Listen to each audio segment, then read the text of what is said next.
College Station. I'm Grace Hollowell, and my guest today is Miss Jennifer Nations, our Water Resource Coordinator, or AKA the Water Chick. Yeah.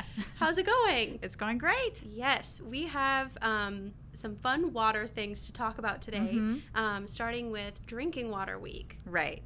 Yeah, we get wild and crazy here in the water world, and we celebrate water for us in the water utility. Drinking Water Week is every week, but there's 1 week in May where water utilities and the American Water Works Association try to get people to really focus on where their drinking water comes from and learn about the importance of drinking water utilities to just everyday life. Yes, drinking water is important. Mm-hmm. Yeah, and drinking water utilities are really, we don't think about it, but they are pillars of the community. We don't have, we have so many sports and recreation and tourism events that come in here, and those people need to have access to water, to hydrate while they're playing. You can do bottled water fine, but bottled water is not going to put out a fire for you. It's not going to run your sprinkler system. It's not going to be able to manufacture products. So we have to have clean water for all of that to happen. What is the process of clean drinking water for a city? So for College Station, and really for all of the water utilities around here, we're a little bit different from other utilities in the state. We're entirely groundwater based, and so what that means is we have ready access to a safe supply of drinking water, not really under our feet right here in College Station, but in northwest Brazos County, we have the Carrizo-Wilcox Aquifer. It's about 3,000 feet below the land surface. It's what's known as an artesian aquifer, so once we drill down into that so there's a confining layer, so nothing is going to get into it, right? Like we can worry about pollutants on the land surface or, chemicals from manufacturing or something. That's not going to happen with us because it's 3,000 feet deep. There's a confining layer. Once we get through that confining layer, the water is under pressure, so it's going to shoot up in that well. And for us, it comes up to almost like 500 feet below the land surface, and then we just pump it the rest of the way. In San Antonio, they have the Edwards Aquifer, and that's another artesian aquifer, and so they have areas there where they drill a hole, and the water is just like coming up out of the ground automatically. Wow. Yeah. So we, Bryan and College Station and Texas A&M are all relying on that aquifer, but once we get it out of the ground, because it's coming from 3,000 feet deep, it's about 118 degrees Fahrenheit, which most people don't want to have coming out of their sink. No. So we cool it, and then we add some chlorine for disinfection. And for us, that's it. Pretty simple. Pretty simple, and it's really incredible to have that resource right there for us.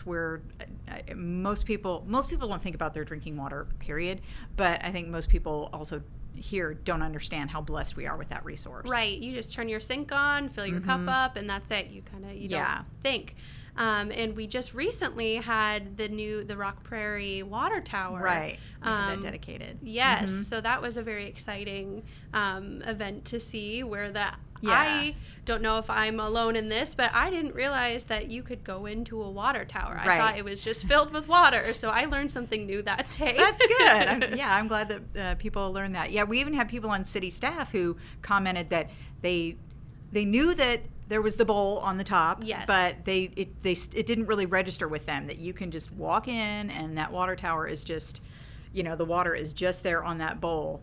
And it's really fun. In the drinking water quality report this year, I think I'm going to put some pictures of that event in there just so that people can see what it looks like. Yes. And to inspect it, there's a spiral staircase in that water tower, and you climb all the way up, and then there's a walkway across the top, and then you have to get on a ladder and then go all the way up through, through the bowl of the water tower, an encased area, and people were describing that to me, and I said, no, I'm not going to do that. I don't do heights. Yeah, it's kind of like walking up to the top of a lighthouse, but yeah, instead of light, it's water. Yeah, but that water pressure, I always forget the math when I'm trying to talk about it, but basically the higher up something is, because of gravity, there's going to be more water pressure. The weight of the water is going to be pushing down. So having that bowl full of water is what allows us to turn on our sprinkler systems in the summer, and then we can have a water line break, and then, oh no, this structure over here is on fire. We can open up the fire hydrant, and we still have water pressure to do all that. But if we don't have the towers full, because everybody's running their sprinkler systems or we have too many water line breaks, then we can lose pressure. So right. Yeah. So what else can you tell us about Drinking Water Week or drinking water in general? Just drinking water in general. We like to say that it does the four things. It protects public health. It's fire protection. It's economic growth, and just everyday quality of life. Those are the four pillars that water utilities provide. And then also we're working really around the clock to protect that water quality.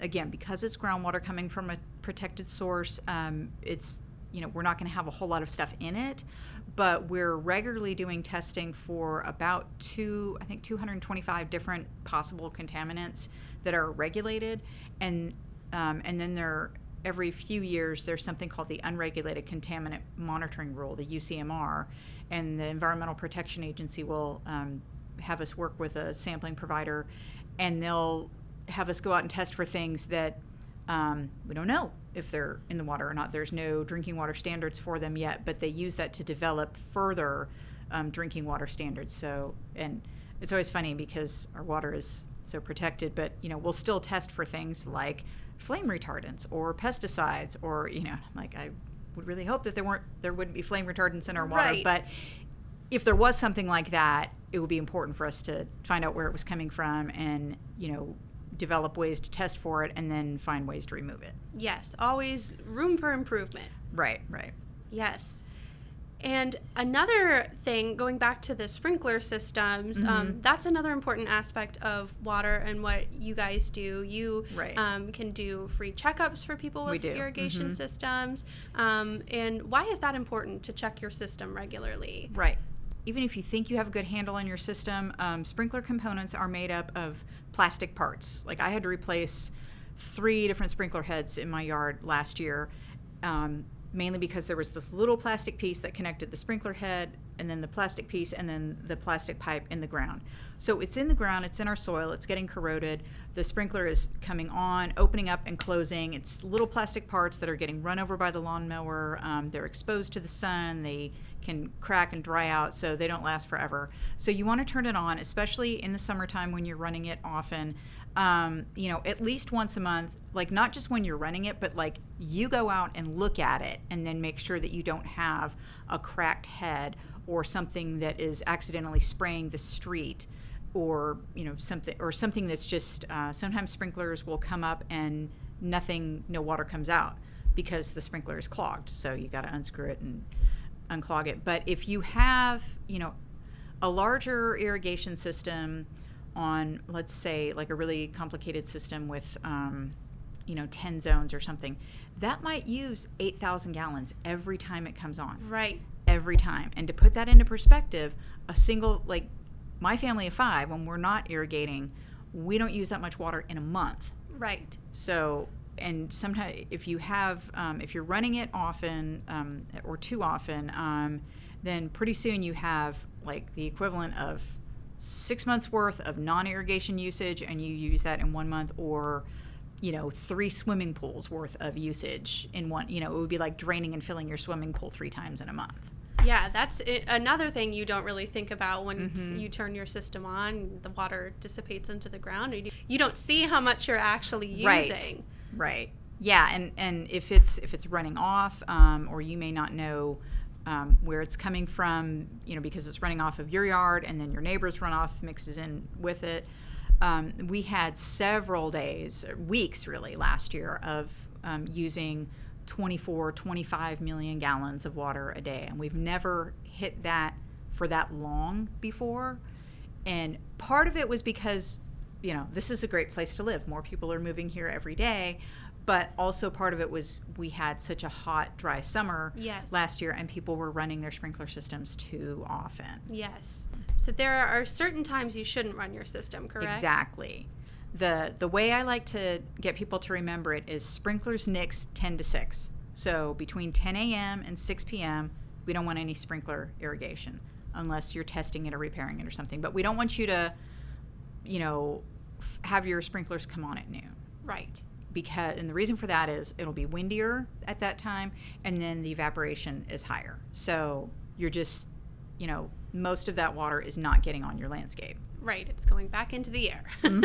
Yeah, and we don't want that. So, and that's kind of the only year-round restriction that we have.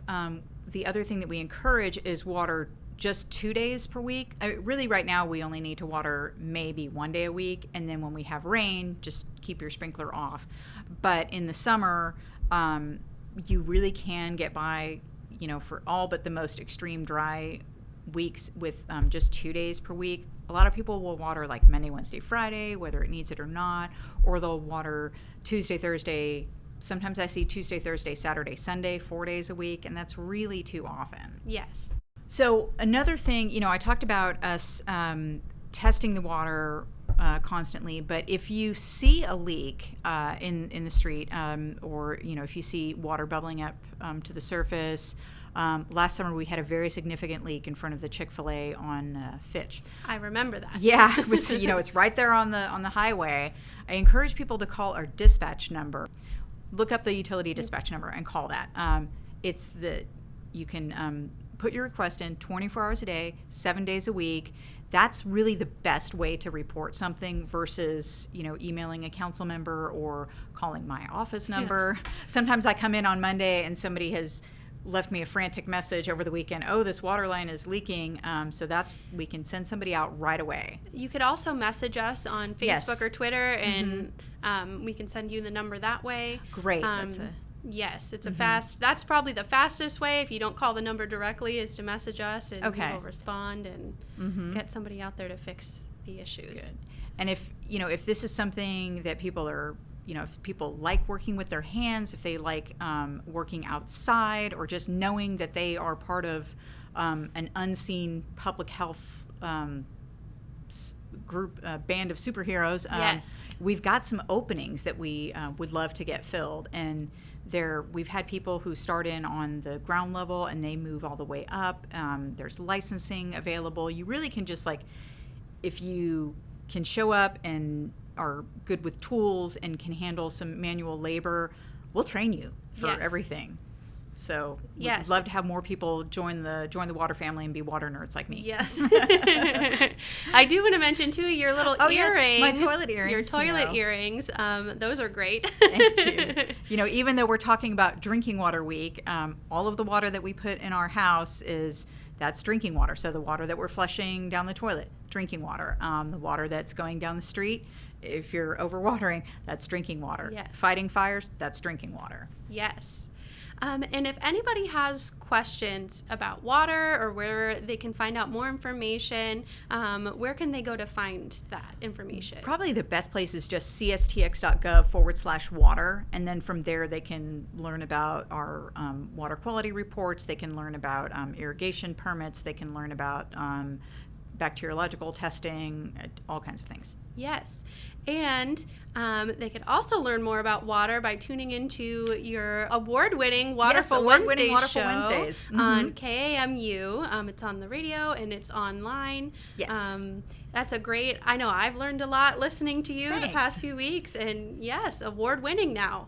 It won a Watermark Award for communications at the Texas Water Conference a couple of weeks ago. So that was really, really fun, because the people who do that award are people that I've known for a number of years. And so to be recognized by my peers for something that I just really enjoy doing, and that's really raising awareness in the community about water, that was really satisfying. Yes. Well, congratulations. Thank you. And thank you so much for being here and joining us today. Thank you for having me. I'm really excited to get to do this. Yeah. And that's what's up.